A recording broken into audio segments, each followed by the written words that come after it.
अस्तु मान्यः। मङ्गलाचरणं कुर्मः। ॐ विश्वानि देव सवितर्तुरितानि परासु वा यद्भद्रं तन्न आसु वा। वाक्यकारं वररुचिं भाष्यकारं पतञ्जलिं पाणिनिं सूत्रकारं च प्रणतोऽस्मि मुनित्रयम्। श्रौत्रार्हन्ति चणैर्गुण्यैर्महर्षिभिर्हर्दिवन्तोऽष्टुयमानोऽप्यगुणो विभुर्विजयतेतराम्। पूर्वार्धे कथितास्तुल्यपञ्चमाध्यायवर्तिनः प्रत्यया अथ कथ्यन्ते तृतीयाध्यायगोचराः।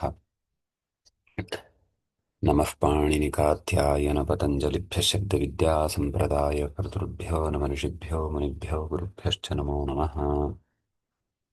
नमः सर्वेभ्यः भवद्भ्यः श्रोतृभ्यः मान्यः। अस्माभिः गते पाठे यद्यत् पठितं तद् एकवारं स्मरामः। वयं वैयाकरणसिद्धान्तकौमुदी इत्याख्यस्य ग्रन्थस्य तत्र पूर्वकृदन्तप्रकरणं पठन्तः स्मः। प्रकरणस्यास्य अस्माकं क्रमे एकचत्वारिंशः पाठः गतपाठः प्रवृत्तः। तत्र वयम् आदौ तावत् सूत्रं पठितवन्तः मितनखे च इति। तत्र मित इति उपपदे नख इति उपपदे च पच धातोः खष् प्रत्ययः भवति इति सूत्रार्थः दृष्टः। ततः मितं पचा ब्राह्मणी नखं पचा यवागुः इति उदाहरणद्वयं साधितं। नखं पचा यवागुः इत्यत्र पचिः तापवाचकः धातुः भवति इति तत्र दृष्टम्। ततः विद्धरुषोस्तुदः इति सूत्रम् अस्माभिः पठितम्। विधु इति उपपदे अरुस् इति उपपदे च सति तुद धातोः खष् प्रत्ययः भवति इति अस्य अर्थः दृष्टः। ततः विधुन्तुदः विधुन्तुदति इति विधुन्तुदः इति उदाहरणं साधितम्। अरुषं तुदति इत्यर्थे तु तत्र अरुन्तुदः इति उदाहरणम् अपि साधितं। तत्र मुमागमे सति अरुर्द्विषदजन्तस्य मुम् इत्यनेन मुमागमे जाते संयोगान्तस्य लोपः इत्यनेन संयोगान्तलोपे अरुमस् इति स्थिते सकारस्य श्रवणं न भवति। अतः अरुं मकारस्य अनुस्वारः ततः तस्य परसवर्णत्वेन नकारादेशः अरुन्तुदः इति उदाहरणं तत्र सिद्धं भवति इति एतावान् विषयः गते पाठे अस्माभिः पठितः। अधुना वयम् अग्रिमं तत्र सूत्रं पठामः। अस्माकं च क्रमे अस्य प्रकरणस्य द्वाचत्वारिंशः पाठः अथवा द्विचत्वारिंशः पाठः आरब्धः भवति। तत्र सूत्रं वर्तते अग्रे असूर्यललाटयोर्दृशितपोः इति। सूत्रस्य पदच्छेदं पश्यामः। असूर्यललाटयोः सप्तमी विभक्तेः द्विवचनान्तम् इदं रूपं भवति। दृष्टपोः तप्स्यति तप् क्षम्यतां तप्स्यति इति भवति। तप्स्यति अतप्स्यत् तृप्ता तृप्तुं तृप्तव्यं तृप्स्यति अतृप्स्यत् तर्पिता तर्पितुं तर्पितव्यं तर्पिष्यति। अस्तु महोदयायाः प्रायः अन्यत्रापि कक्षा चलति इति चिन्तयामि, अतः म्यूट् कृतवान् महोदय। अस्तु वंशी महोदय भवती शृण्वती अस्ति? आं महोदय। अस्तु अस्तु आम्। आम् तर्हि तत्र हा, कुत्र आस्म? असूर्यललाटयोर्दृशितपोः इत्यत्र तत्र दृशितपोः इति षष्ठी विभक्तेः द्विवचनं भवति।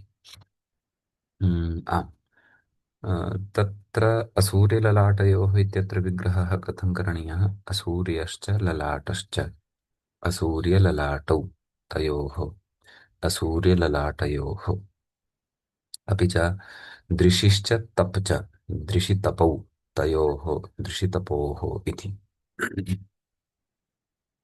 अ, असूर्यललाटयोः इत्यत्र सप्तमी विभक्तेः द्विवचनम् अस्ति इति कारणतः प्रकृते एषा सप्तमीः एषा सप्तमी उपपदसप्तमी अस्ति नाम तत्रोपपदं सप्तमी स्थम् इत्यनेन उपपदद्योतिका सप्तमी अस्ति अ, दृशितपोः इत्यत्र या षष्ठी विभक्तिः उक्ता षष्ठी विभक्तेः द्विवचनं यदुक्तं तत्र षष्ठी विभक्तिः पञ्चम्यर्थे अस्ति व्यत्ययेन एवं कदाचित् भवति पूर्वमपि अस्माभिः एषः विचारः बहुधा श्रुतः स्यादेव अतः पञ्चम्यर्थे एषा षष्ठी विभक्तिः भवति नाम दृशि इति दृश् इति धातोः तप इति धातोः च परतः कश्चन प्रत्ययः भवति इति एतादृशं पञ्चम्यर्थम् एषा षष्ठी अत्र उत्पादयति प्रकृते तदेव धातोः प्रत्ययः परश्च इति अधिकाराः यथावत् सम्बद्धाः भवन्ति एजेः खश् इत्यतः खश् इत्यनुवर्तते कर्मण्यण् इत्यतः कर्मणि इति अनुवर्तते सुपिस्थः इत्यतः सुपि इति अनुवर्तते अतः सूत्रस्य अर्थः एवं तत्र ज्ञातव्यः यत् असूर्य अपि च ललाट अनयोः द्वयोः उपपदयोः सतोः तत्रापि कर्मभूते उपपदे एते अपेक्ष्येते तदा यथासङ्ख्यं दृश् अपि च तपधातोः खश् इति प्रत्ययः भवति नाम यथासङ्ख्यमनुदेशः समानाम् इत्यनेन यथा अत्र उपपदे अपि द्वे परिगणिते स्तः धातु अपि द्वौ स्तः अतः प्रथमम् उपपदं यद् वर्तते असूर्य इति तस्मिन् उपपदे सति प्रथमात् दृशधातोः एव खश् प्रत्ययः भविष्यति एवमेव ललाट इति द्वितीयं यद् उपपदं वर्तते तस्मिन् उपपदे सति द्वितीयात् तपधातोः एव तत्र खश् प्रत्ययः भवति आ, इति ततः अत्र कश्चन विचारः यद्यपि वयम् उदाहरणं तु साधयिष्यामः अस्तु आदौ अहम् उदाहरणमेव साधयन्नस्मि कश्चन विशिष्टः सिद्धान्तः अत्र यः उक्तः अस्ति एषः एतम् अहं पश्चात् वदिष्यामि आदौ अहं रूपसिद्धिं करोमि अत्र अस्ति रूपं पश्यन्तु असूर्यं पश्याः राजदाराः इति नाम सूर्यं न पश्यन्ति इति असूर्यं पश्याः राजदाराः एवं खलु तर्हि अत्र किं भवति असूर्य सूत्रे यद् उपपदम् उक्तम् अस्ति असूर्य इति यद् उपपदं वर्तते तस्मिन् कर्मण्युपपदे सति दृशधातोः खश् प्रत्ययः भवति तर्हि प्रकृते आ, असूर्य अम् दृश् दृशिरप्रेक्षणे इति धातुः भवति दृश् इत्यत्र दृश् खश् खशः अवशिष्यते खश् षित् अस्ति अतः कारणात् तत्र शप् अपि भवति यतः दृशधातुः भुवादिगणस्थः एवं खलु ततः शप् अपि षित् अस्ति इति कारणतः पाघ्रात्मस्थाम्ना दाण दृश्यर्थ इत्यादि सूत्रद्वारा दृशस्थाने पश्य इति आदेशः भवति का स्थितिः जायते असूर्य अम् पश्य शप् खश् शपः अवशिष्यते खशः अपि अवशिष्यते पररूपं भवति अमः तु लुक् भवति सुपो धातु प्रातिपदिकयोः अतः सूर्य पश्य पुनः पररूपं सूर्य पश्य अरुर्दुषदजन्तस्य मम इत्यनेन मम आगमः सूर्येति न असूर्य क्षन्तव्य असूर्य म पश्य मकारस्य अनुस्वारः परसवर्णः च स्वरः अनुस्वारस्य यै परसवर्णः इति आभ्यां सूत्राभ्यां तदा असूर्यं पश्य राजदारशब्दः अस्ति अत्र राजदाराः इति तस्य विशेषणम् इदं भवति अतः बहुवचने जस् प्रत्यये सति असूर्यं पश्याः इति रूपं सिद्धं भवति दारशब्दः नित्यबहुवचनान्तः नित्यपुल्लिङ्गश्च पत्न्यर्थे भार्यार्थे भवति एतत् शब्दवैचित्र्यम् अथवा भाषायां प्रयोगः तथा अस्ति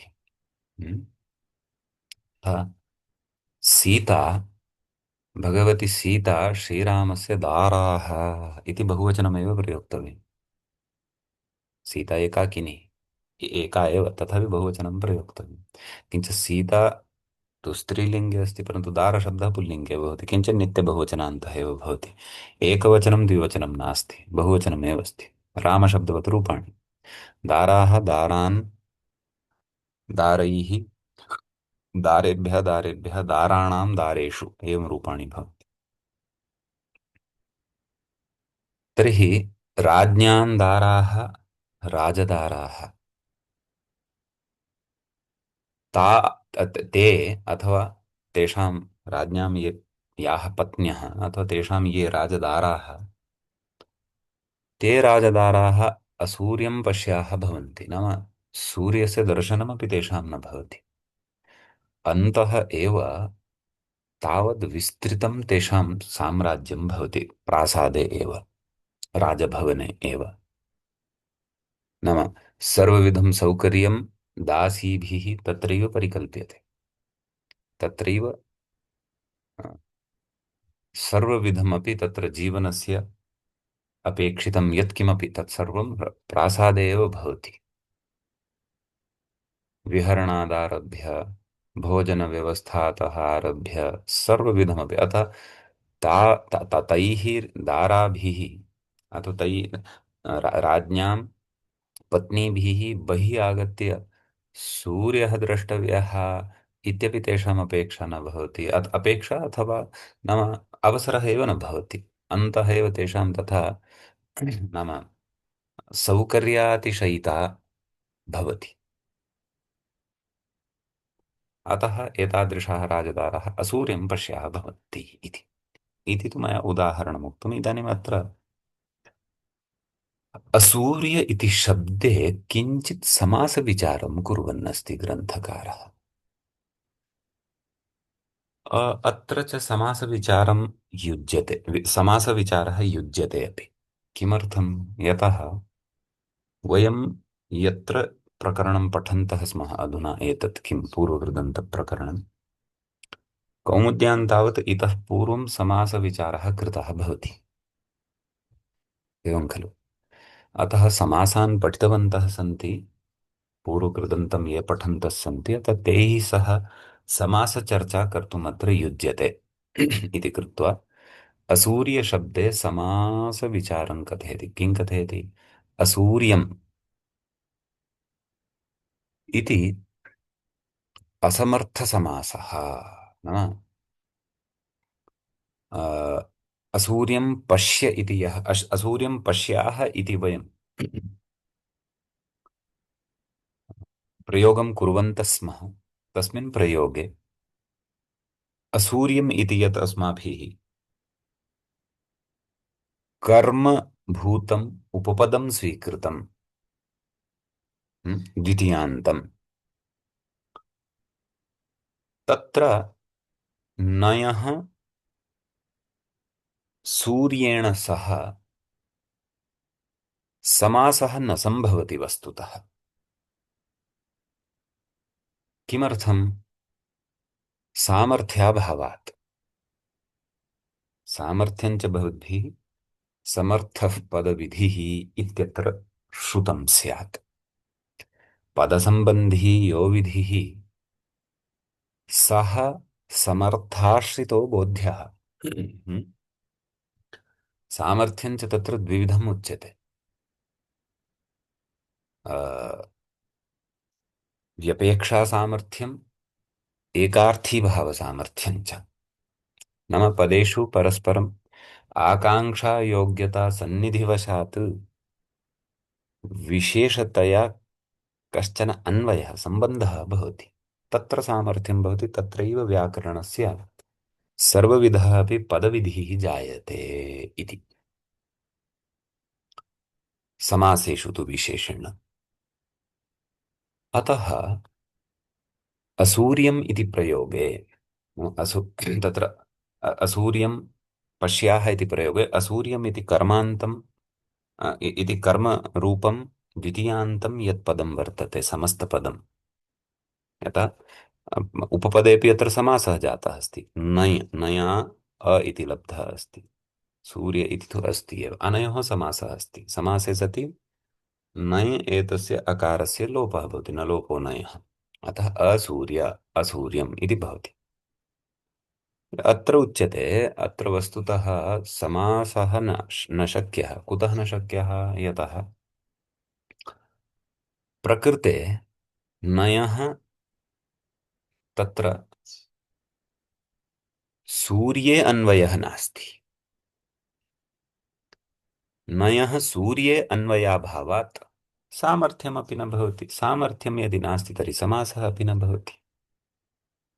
तर्हि नयः वस्तुतः कुत्र अन्वयः वर्तते तदपि कथयति अग्रे। किं? दृशिना नयः सम्बन्धात्। नाम प्रकृते दृशि इति यः धातुः प्रयुक्तः वर्तते तेन सह अस्य नयः सम्बन्धः वर्तते। नाम न पश्यन्ति, दृशधातोः पश्यन्ति इति उदाहरणं भवति खलु। न पश्यन्ति, कन्न पश्यन्ति, सूर्यन्न पश्यन्ति। अतः दृशधातुना सह सम्बन्धः वर्तते, नाम अन्वयः वर्तते। कस्य? नयः। सूर्येण सम्बन्धः नास्ति। न पश्यन्ति, कन्न पश्यन्ति, सूर्यन्न पश्यन्ति। अतः नयः दर्शनक्रियया निषेधमुखेन सम्बन्धः अस्ति, सूर्येण सह सम्बन्धः नास्ति। सूर्येण सह तु परम्परया सम्बन्धः अस्ति, साक्षात् सम्बन्धः तु दर्शनक्रियायां सम्बन्धः वर्तते इति कारणतः प्रकृते तत्र समासो न स्यात्। नाम सूर्यम् इति इत्यनेन सह समासः नयः न स्यात्। तथापि अत्र समासः तु दृश्यते। यतः वयं विग्रहं कथं कुर्मः? असूर्यं पश्यन् एकक्षणं। हा, असूर्यं पश्यन्ति इति। असूर्यं पश्याः प्रकृते तु तत्र बोधनपरतया एतादृशः, नाम सरलतया भावकथनाय अयं विग्रहः उक्तः अस्ति। किं? सूर्यं न पश्यन्ति इति। वस्तुतः यदा अस्माभिः समासस्य प्रक्रिया आरब्धव्या तदा तु पूर्वपदम् उपपदभूतम् असूर्यम् इत्येव स्वीकरणीयं भविष्यति। एवं खलु? यतः सूत्रे न सूर्यम् इति न उक्तमस्ति। सूर्ये तु उपपदरूपेण यः उक्तः शब्दः अथवा यत् पदम् उक्तं तत् किम् अस्ति? असूर्य इति अस्ति। अतः ग्रन्थकारेण अत्र सरलतया उदाहरणस्य अर्थस्य बोधनाय एवं विभज्य उक्तं, सूर्यं न पश्यन्ति। वस्तुतः यदा वयम् अत्र समासप्रक्रियाम् आरप्स्यामहे तदा अत्र असूर्यं पश्यन्ति एवं विग्रहः वक्तव्यः, उक्तः च अस्माभिः। तदनन्तरं सूर्य अं दृश् खश् शप् सर्वापि प्रक्रिया कृता एव। अतः असूर्यं पश्यन्ति इति विग्रहः वस्तुतः युज्यते वा? सूर्यः नाम न सूर्यः, नाम सूर्यः नास्ति एव, तर्हि तस्य दर्शनं कथं? न सम्भवति खलु। आम्, सूर्यं न पश्यन्ति इति तु सम्भवति, परन्तु तथा चेत् समासस्य प्रक्रिया अग्रे कथं नेतव्या। अतः प्रकृते उच्यते यत् नयः यद्यपि सूर्ये अन्वयः नास्ति अथवा सूर्येण अन्वयः नास्ति, सूर्येण सम्बन्धः नास्ति, तथापि अत्र समासः भवति। सूत्रप्रयोगकारणात् समासः भवति। अयं च समासः असमर्थसमासः इति उच्यते।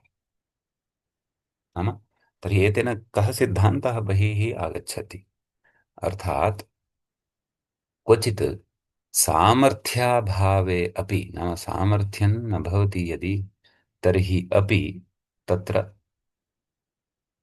समासाः दृश्यन्ते वाङ्मये। एतादृशः समासः असमर्थसमासः इत्युच्यते। यद्यपि असमर्थसमासस्य विधायकं सूत्रं किमपि नास्ति, एतत् शिष्टप्रयोगानुसारमेव भवति। वयम् अस्मादृशः असमर्थसमासं कर्तुं न स्वतन्त्राः, परन्तु आर्षवाङ्मये शिष्टैः प्रयुक्तः क्वचित् असमर्थसमासः यदि अस्ति, तर्हि तत्र अस्माभिः तत्र नाम चिन्तनं व्याख्यानेन तस्य आर्षत्वं स्वीक्रियते, अर्थबोधः च प्राप्यते, किञ्च असमर्थसमासः अत्र वर्तते इति उच्यते।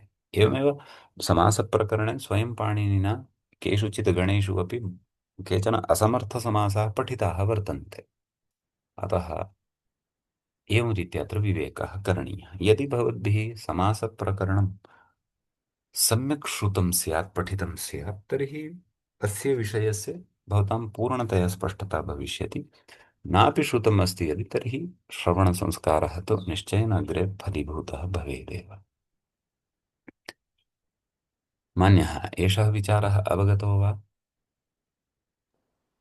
आं महोदय, तर्हि तत्र सूर्यस्य अभावः वक्तुं न शक्नुमः वा? असूर्यं पश्य। हा, अभावः वा उच्यतां, यत्किमपि वा उच्यतां, परन्तु निषेधः अत्र क्रियायाः वर्तते, सूर्यस्य निषेधः नास्ति। सत्यं। तर्हि तत्र प्रसज्य प्रतिषेधः अस्ति किल, पर्युदासः नास्ति। नै तु सर्वदा पर्युदासः इति भवेत् इति प्रायः। आम्, सर्वात्मना निषेधः भवति। आम् आम्। प्रसज्यस्तु निषेधकृत पर्युदासः सदृग्राही, सदृशस्य हा। ग्रहणं पर्युदासः करोति। निषेधकृत क्रियया सर्वात्मना अन्वयः। निषेधः तु तत्र अ, प्रसज्य प्रतिषेधः एतेन क्रियते। हा, तत्र क्रियां निषेधं करोति अत्र पर्युदास दर्शनक्रियायाः प्रसज्य प्रसज्य आम्, प्रतिषेधः। निषेधप्रसङ्गः प्रकृते वर्तते अस्तु अस्तु, अवगतं महोदय। एव। अग्रिमम् महोदय, उदाहरणम्। आम्, एकवारम् एकार्थी तत्र सामर्थ्यं व्यपदेशी सामर्थ्यम् एकार्थी द्वयोः उदाहरणं वक्तुं शक्नोति वा एकवारं महोदय? अ, आम्, नाम इदानीं यथा यत्र द्वाभ्यां पदाभ्यां समासे जाते सति कस्यचन एकस्य अर्थस्य तत्र भावः अथवा उत्पत्तिः क्रियते। यथा राज्ञः पुरुषः, समासं यदा कुर्मः राजपुरुषः नाम राज्ञः कश्चन सेवकविशेषः, तस्य एकस्य अर्थस्य तत्र बोधः जायते, मुख्यः बोधः। अतः एकार्थीभावसामर्थ्यं नाम एकस्य अर्थस्य कथनाय तत्र सामर्थ्यम् अस्ति एव।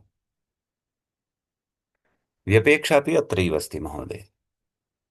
यथा भार्या राज्ञः पुरुषो देवदत्तस्य, एवं यदि वाक्यं वदामि, तर्हि राज्ञः इति पदस्य अन्वयः भार्यायां भवति, पुरुषः इति पदस्य अन्वयः देवदत्ते भवति। अतः उभयोः, राज्ञः पुरुषः इत्यनयोः उभयोः प्रकृते व्यपेक्षाभावात् सामर्थ्यं न भवति। आम्, यदि तु अहं पृथक् एव वाक्यं स्वीकरोमि, राज्ञः पुरुषः, भार्या राज्ञः पुरुषो देवदत्तस्य इति नास्ति, तर्हि भार्या अपि च राज्ञः इत्यनयोः द्वयोः परस्परं व्यपेक्षा वर्तते, नाम अर्थस्य बोधनाय कश्चन नाम काचित् तत्र विशिष्टा अपेक्षा, नाम आकाङ्क्षा योग्यता सन्निधिवशात् काचित् विशिष्टा अपेक्षा अस्ति। अतः व्यपेक्षा अपि अत्र अस्ति, नाम द्वयोः पदयोः परस्परम् अर्थस्य पूरणाय अथवा अर्थस्य कथनाय विशिष्टा अपेक्षा अपि अस्ति। किञ्च उभयोः मेलनेन कस्यचन एकस्य अर्थस्य अपि तत्र बोधः जायते। अतः व्यपेक्षा अपि अत्र वर्तते, एकार्थीभावः अपि अत्र वर्तते इति बोधः करणीयः। एतद्द्वयमपि सामर्थ्यं भवति, एतद्द्वयमपि अस्माकं तत्र अपेक्षितं भवति समासं कर्तुम्। क्वचित् एकार्थीभावः सर्वात्मना नापि भवति।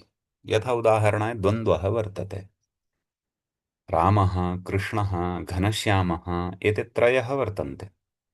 तर्हि एतेषां व्यपेक्षा तु अस्ति, विशिष्टा अपेक्षा तु भवति, परन्तु एकार्थीभावस्य प्रकटनम् अत्र न भवति।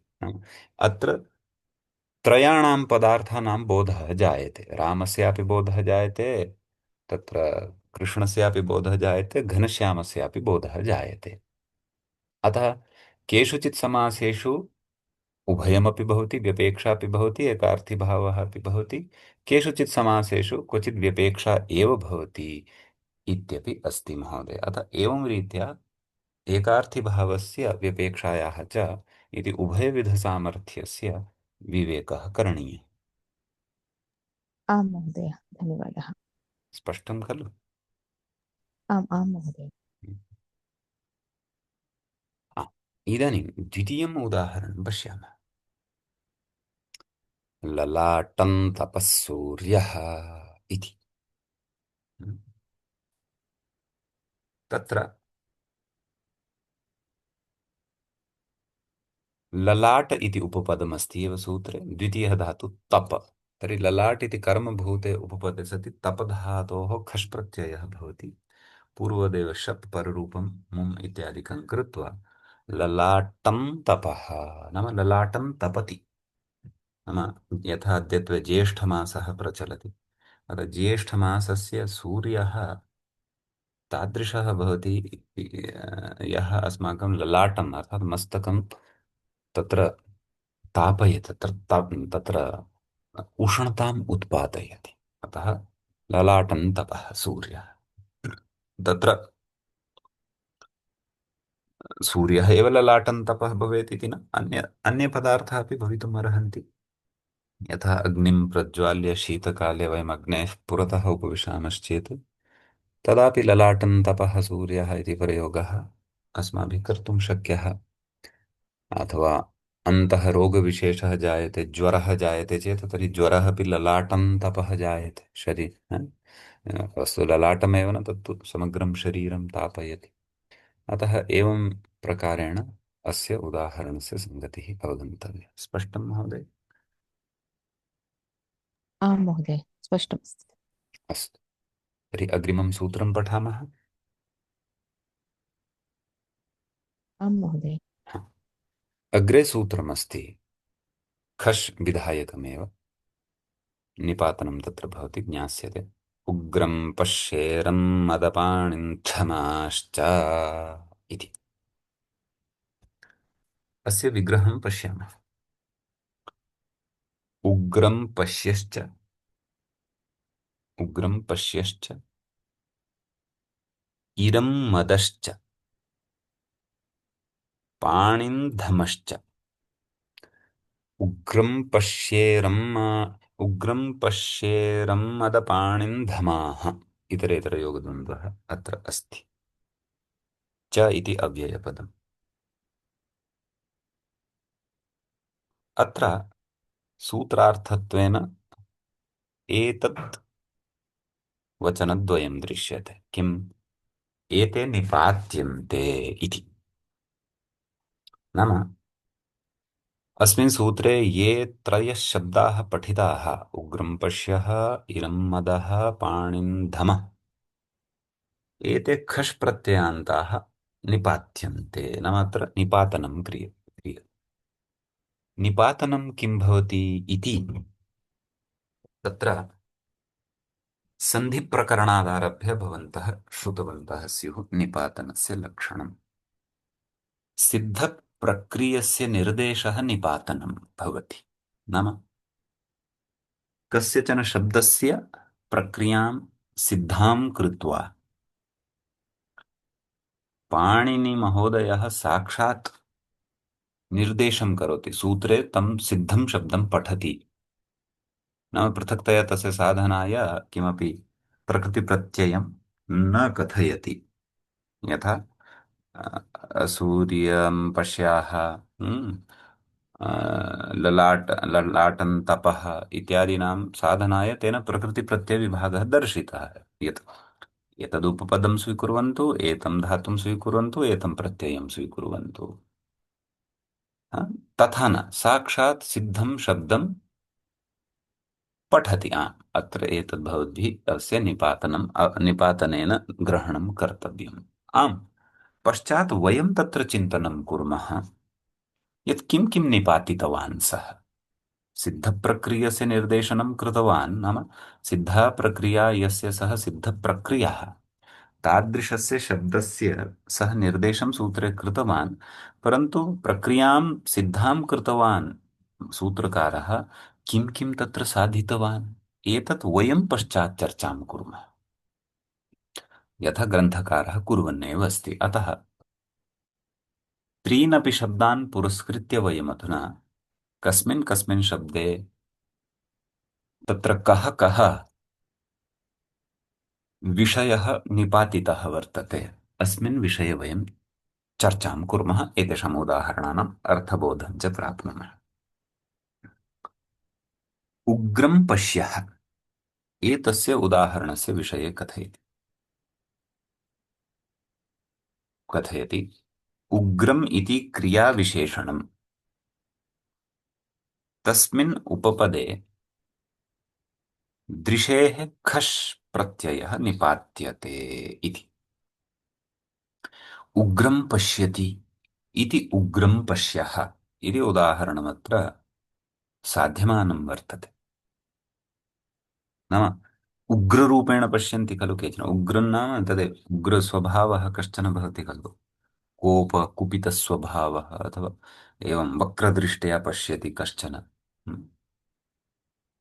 अथवा दूरात् अथवा समीपात् वा कोपमुखेन पश्यति, अन्तः उग्रस्वभावं कृत्वा पश्यति। अतः सः उग्रं पश्यः भवति। अतः पश्यति, कथं पश्यति? उग्रं पश्यति। नाम उग्र भावभङ्गिं न पश्यति अथवा उग्रभावेन पश्यति तर्हि उग्रम् अत्र दर्शनक्रियायाः विशेषणं भवति। एवं खलु। नाम प्रकृते कश्चन उग्रः अस्ति जनः, तं पश्यति इति न अर्थः। परन्तु उग्ररूपेण यः पश्यति, चिन्तयन्तु, रावणः विभीषणं कोपेन पश्यति, तदा सः रावणः उग्रं पश्यः वर्तते इति अस्माभिः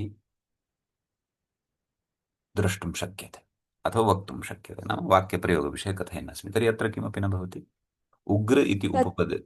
हा तत्र कीदृशसमासः समासः अस्ति वा महोदय? उग्रं पश्य इत्यस्मिन् नास्ति किल? हा हा अस्ति, उपपदसमासः एव अस्ति। समासः अस्ति किल? ओके, अस्तु। उपपदसमासः, क्रियाविशेषणम् हा, अस्तु। उपपदसमासः एव भवति। यद्यपि एतदर्थं पृथक् सूत्रं कर्तुं शक्नोति स्म एषः, यथा उग्रे दृशः, एवं सूत्रमेकं कर्तुं शक्नोति स्म। उग्रे दृशः अर्थात् उग्र इति कर्मण्युपपदे दृशधातोः किं भवति, तत्र खश् प्रत्ययः भवति। परन्तु प्रकृते केचन शब्दाः सन्ति, उग्रं पश्य रम्माणि धमाश्च इत्यत्र भिन्नेषु भिन्नेषु उपपदेषु भिन्नेभ्यः भिन्नेभ्यः धातुभ्यः खश् प्रत्ययः अपेक्षितः अस्ति। क्वचित् कानिचन सौत्राणि कार्याणि अपि प्राप्यमाणानि सन्ति, तेषाम् अभावः च अपेक्षितः अस्ति। तद् अग्रिमे उदाहरणे स्फुटीभविष्यति। अतः त्रयाणां शब्दानां कृते उग्रं पश्यः, इरं मदः, पाणिन्धमः इति एतेषां त्रय। हाँ जी। क्षम्यतां क्षम्यतां तत्र कथं जानीमः उग्रं पश्य इति तु उग्रं यः मनुष्यम् अस्ति तं न पश्यति। यदि कुम्भं करोति इति वदामः तु कुम्भं करोति इति तु भिन्ना वार्ता अस्ति। अत्र तु उग्रं पश्य इति वदामि चेत् तत्र उग्ररूपेण सः पश्यति इति कथं अवगन्तव्यः? हाँ, वस्तुतः तत् प्रयोगानुसारी एव भवति। वाङ्मये तथा प्रयोगः अस्ति। उग्रं पश्यः नाम सः एव यः उग्रभङ्गिं न कञ्चन पश्यति, उग्ररूपेण कञ्चन पश्यति। परन्तु यदि कुम्भं हाँ, तत्रापि कुम्भकारः। यदि उग्रं पश्यः इत्यत्र नाम यः उग्रः अस्ति तं पश्यति इति यदि विवक्षा स्यात्, तर्हि तु तत्र मुमागमः न स्यात्। नाम यत् कुम्भकारः इति तद्वत् उग्र पश्यः, न न, हा तत्र तर्हि एतदपि न, तर्हि तत्र एतद् अण् प्रत्ययः भवेत् केन कर्मण्यण् इत्यनेन। तर्हि अ, उग्र दृश् अण्, दृश् इत्यत्र ऋ एतस्य वृद्धिः, उग्रदार्शः। अपि च तादृशः प्रयोगः वस्तुतः न भवन्ति। किमर्थं न भवन्ति? यतः अनभिधानं तत्र भवति। सः अनभिधानसिद्धान्तः अस्माभिः आरम्भे चर्चितः आसीत्। यद्यपि मम पक्षे अपि तादृशं तत्र अर्थं स्वीकर्तुं शक्नुयाम, परन्तु तत्र अस्मिन् प्रयोगे नाम एतस्य प्रयोगस्य नाम एतस्य पदस्य प्रयोगः वाङ्मये रामायणे वा कुत्रचित् वा काव्येषु वा तादृशाय जनाय कृतः दृश्यते यः उग्ररूपेण पश्यति, न तु उग्रं पश्यति। पश्यन्तु, व्याख्यातारं पश्यामः किं कथयति। किमपि नोक्तवान्। उग्रं पश्य खशि शप् पश्यादेशः तत्त्वबोधिनीकारः किं कथयति? किमपि न। अतः एकवारं काशिकामपि द्रष्टुं शक्नुमः, पश्यामः। उग्रं पश्येरं मदपाणिन्थमाश्च। उग्रं पश्य, अत्र काशिकायां किमुक्तम्? उग्रं पश्यति इति उग्रं पश्यः इरया माद्यति अस्तु। इसने तो शॉर्टकट ही कर दिया। न्यासे पश्यामः।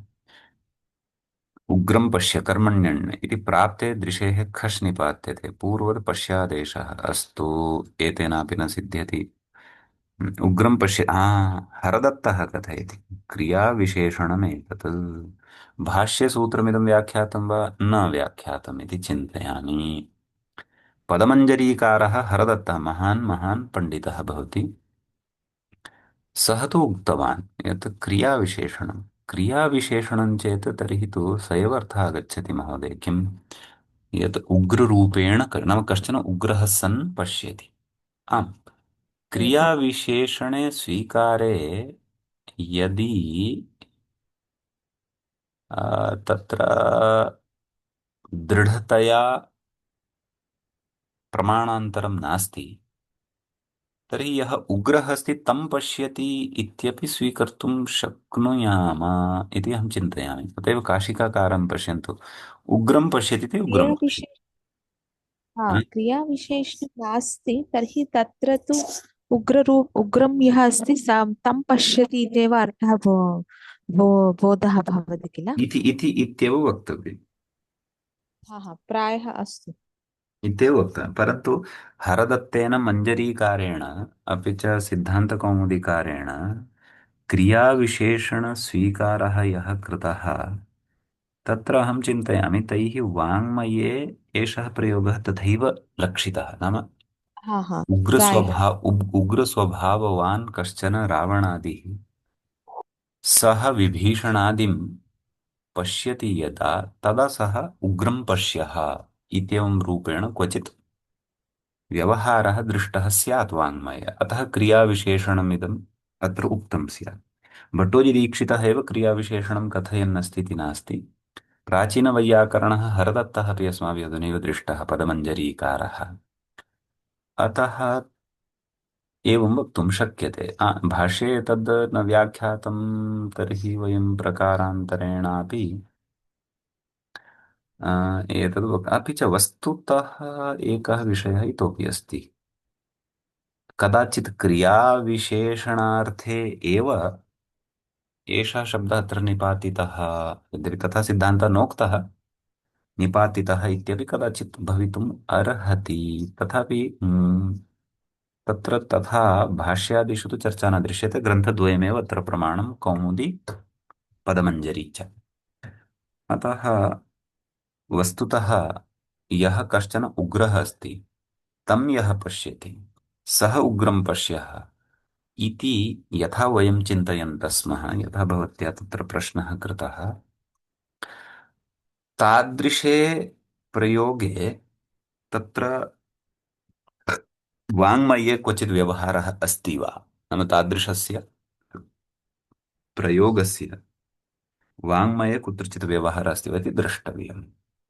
सद्यः अहं तु यद्यपि एतदपि न जानामि, यत् उग्ररूपेण यः पश्यति सः उग्रं पश्य, नाम क्रियाविशेषणत्वेन उग्रशब्दम् आदाय अत्र उग्रं पश्य इति प्रयोगः साधितः वर्तते।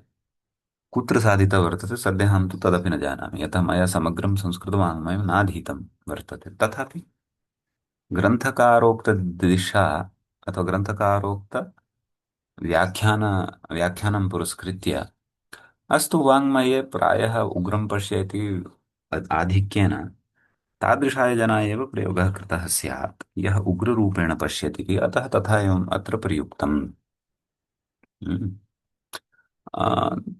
अतः द्रष्टव्यं, यथा भवत्या उक्तं तदनुसारं प्रयोगः लभ्यते वा इति द्रष्टव्यम्। अथवा यदि अत्र कौमुदीं पदमञ्जरीं च विहाय, नाम भाष्ये तु एषा चर्चा नास्ति, अतः वयं क्रियाविशेषणत्वेन यत्र उग्रशब्दः नास्ति अपि तु कस्यचन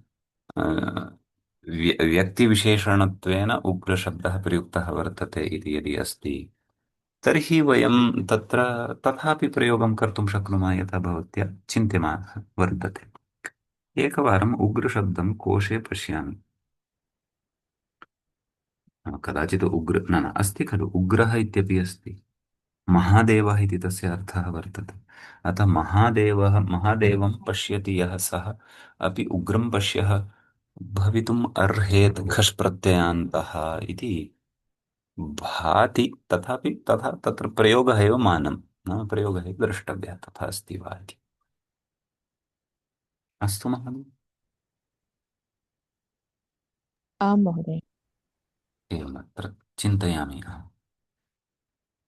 आं तर्हि उग्रम् इति उपपदे सति दृशधातोः पश्यः इति कथमायाति रूपम् इति तु असूर्यं पश्याः इत्यत्र यथा तद्वदेव अत्रापि। सम्यक्। इरं मदः पाणिं धमः इति उदाहरणद्वयं यद् वर्तते तस्य चर्चाम् अग्रिमकक्षायां कुर्मः वा महोदय? आं महोदय, तदेव वक्तुम् इष्टवती। सम्यक्। हा, अस्तु अस्तु, तर्हि अद्यतनपाठं वयम् अत्रैव उपसंहरेम। मङ्गलं कुर्याम। ॐ विश्वानि देव सवितर्दुरितानि परासुव यद्भद्रं तन्न आसुव श्रौत्रार्हन्ति जणैर्गुण्यैर्महर्षिभिरहर्दिवन्तोऽष्टुयमानोऽप्यगुणो विभुर्विजयते तराम्। पूर्वार्धे कथितास्तुर्यपञ्चमाध्यायवर्तिनः प्रत्यया अथ कथ्यन्ते तृतीयाध्यायगोचराः। एवञ्च वैयाकरणसिद्धान्तकौमुदी इत्याख्यस्य ग्रन्थस्य पूर्वकृदन्तप्रकरणस्यास्य द्वाचत्वारिंशः पाठः अस्माकं क्रमे सम्पन्नतां गतः। अग्रिमे पाठे अग्रिमं विषयमादाय पुनरुपस्थिताः भविष्यामः। तावता नमः सर्वेभ्यः भवद्भ्यः श्रोतृभ्यः मान्यः नमः। धन्यवादः महोदय।